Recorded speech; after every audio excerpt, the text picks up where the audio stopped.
Hello hi, मैं doctor Rishika Mutha, child eye care and skin clinic Indore से। आज हम डिस्कस करने वाले हैं अबाउट फोर्थ नर्व पाल्सी, यानी कि सुपीरियर ओब्लिक नर्व की पाल्सी होना। चौथे नंबर की नस हमारी आंख में एक मसल होती है, उसको सप्लाई करती है।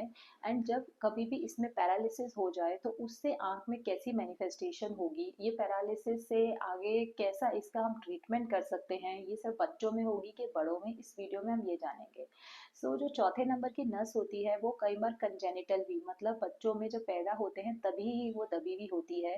और एक्वायर्ड भी हो सकती है, यानी कि आगे जाके बड़ों में कोई उनको एक्सीडेंट के बाद, कोई ट्यूमर के बाद, या कोई उनको वैस्कुलर इंजरी के बाद, ये डायबिटीज के पेशेंट में, हाइपरटेंशन के पेशेंट्स में, इन सब में हो सकती है। जो एक्वायर्ड वाली है वो टोटली कंजेनिटल से डिफरेंट होगी। जो बच्चों को ये बचपन से प्रॉब्लम होती है, पेरेंट्स को जनरली ये पता चलता है क्योंकि बच्चे की एक आंख उनको कभी कभी थोड़ी सी ऊपर लगती है और दूसरी आंख नॉर्मल लगती है। एंड जब बच्चा धीरे धीरे बड़ा होता है और अपना सर संभालना शुरू करता है तो पेरेंट्स ऑब्जर्व करते हैं कि ये बच्चा सर हमेशा तिरछा रखता है। पेरेंट्स को ये प्रॉब्लम इनडायरेक्टली जज होती है एबनॉर्मल हेड पोस्चर से, और वर्टिकल स्क्विंट भी कई बच्चों में पेरेंट्स ऑब्जर्व करते हैं।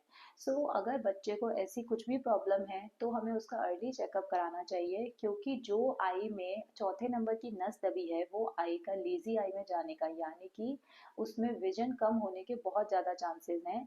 तो अर्ली चेकअप करके हमें उसमें विजन चेक करना चाहिए, उसका फुल डायलेटेड रिफ्रैक्शन करना चाहिए, कोई चश्मे का नंबर है तो वो देना चाहिए। एंड देन उसके बाद अगर पैचिंग की नीड है, कि हमें लग रहा है कि वो आई में बहुत ही ज़्यादा वर्टिकल मिस अलाइनमेंट है, तो हमें पैचिंग की थेरेपी कई बार देनी पड़ती है। एंड देन अप्रोप्रिएट टाइम पर हमें इसमें सर्जरी प्लान करनी पड़ती है।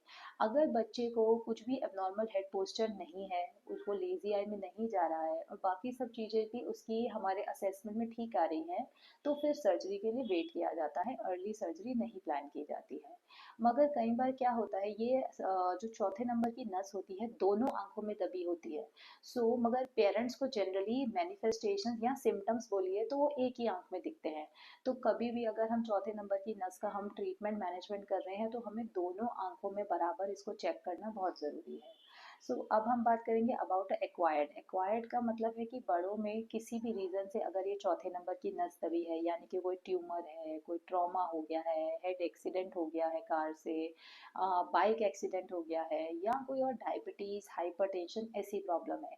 जनरली जो एक्वायर्ड वाले होते हैं वो पेशेंट्स आते हैं डबल विजन के साथ, यानी कि उनको सडनली स्क्विंट होने से, ये वर्टिकल स्क्विंट होता है, यानी कि एक आंख ऊपर एक आंख अपने लेवल पे, तो पेशेंट को हर चीज़ दो दो दिखाई देती है। एंड इसमें भी पेशेंट अपना सर तिरछा कई बार रखते हैं। अगर किसी एडल्ट में ऐसी कंप्लेंट है तो उसमें भी प्रॉपर हमें नियर विजन, डिस्टेंस विजन, उनका चश्मे का नंबर चेक करना, और डिप्लोपिया चार्टिंग, यानी कि डिप्लोपिया मतलब जो उसको डबल विजन दिख रहा है उसका एक प्रॉपर चार्ट बनाया जाता है कि किस डायरेक्शन में उनको डबल विजन ज़्यादा दिखता है, किस में कम दिखता है, और हम उनकी हेल्प कैसे कर सकते हैं। पेशेंट्स में जो माइनर से अगर किसी को है तो उसमें हम 3 to 6 मंथ्स कई बार वेट करते हैं, कई बार ये खुद भी रिजॉल्व हो जाता है एडल्ट पेशेंट्स में। एंड अगर ये खुद रिजॉल्व नहीं होता है तो फिर इसमें आगे जाके सर्जरी लगती है after the full neurologist checkup, की इसमें कुछ और न्यूरोलॉजिकल इशू तो नहीं है, कुछ स्कैन की ज़रूरत होती है तो रेडियोलॉजिकल इन्वेस्टिगेशन किया जाता है। एंड देन इसका ट्रीटमेंट एंड मैनेजमेंट प्लान किया जाता है।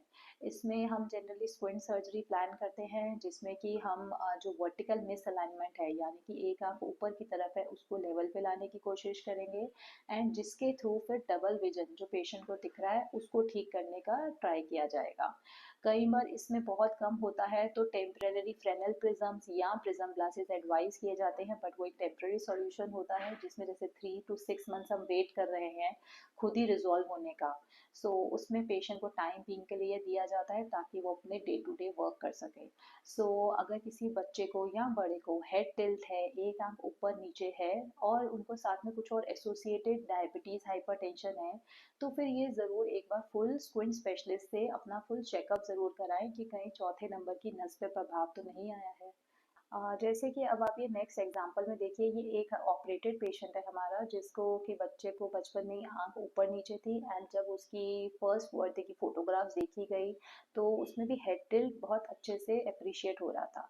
तो इसकी सर्जरी प्लान की गई एंड आफ्टर सर्जरी अगर आप इस पहले पिक्चर में देखें तो आंख जब बच्ची अंदर की तरफ कर रही थी तो आंख ऊपर की तरफ भी टेढ़ी जा रही थी एंड पोस्ट सर्जरी उसका ये सब रिजॉल्व हो गया है, यानी कि उसकी आई सेंटर में है, अब ऊपर नीचे नहीं जाती है एंड वो अब हेड टिल्ट भी नहीं रखती है। सो अगर चौथे नंबर की नस दबी है तो उसका सर्जिकली मैनेजमेंट भी किया जा सकता है।